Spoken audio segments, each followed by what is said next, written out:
প্ৰথমে আজি পবিত্ৰ ঈদৰ শুভেচ্ছা যাচিছোঁ প্ৰতিটো অসমবাসী ৰাইজক। আজি এই পবিত্ৰ ঈদত অতি দুৰ্ভাগ্য ঘটনাত দুৰ্ভাগ্য এটা বেয়াভাৱে এক্সিডেণ্ট হৈ গ'ল বিলাচীপাৰা কৃষ্ণনগৰত।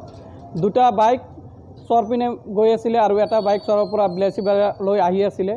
ইন দ্য মুভমেণ্ট দুটা বাইক এনেকুৱাকৈ খুন্দা খালে লগে লগে 5টা যুৱক ল'ৰা আহত, বেয়াভাৱে আহত। বিলাচীপাৰা হস্পিটেলৰ পৰা লগে লগে ধুবুৰীলৈ ৰেফাৰেঞ্চ কৰিছে 3টা আৰু 2টা বিলাচীপাৰা হস্পিটেলতো আছে। ইতিমধ্যে জনা গৈছে যে 2জন হালাগুৰাৰ ল'ৰা আৰু এজন আছিলে বিলাচীপাৰা বাটাপাৰা আৰু এজন আছিলে কেজাইকাটা। এই যুৱক ল'ৰা 3জনক এনেকুৱাভাৱে আহত হৈছে দুৰ্ভাগ্যজনক। নাই হেলমেট পৰিধান কৰা নাছিলে আৰু 2টা বাইক বহুত স্পীডত আছিলে। এটা বাইক শ্ল' আছিলে, যিটো বাইক নেকি চৰৰ পৰা বিলাচীপাৰালৈ আহি আছিলে। কিন্তু বিলাচীপাৰাৰ যিখন 2টা বাইক চৰপিনে গৈ আছিলে, এই 2টা বাইক স্পীডে আছিলে। ঘটনাটো হৈছে বিলাচীপাৰা কৃষ্ণনগৰ।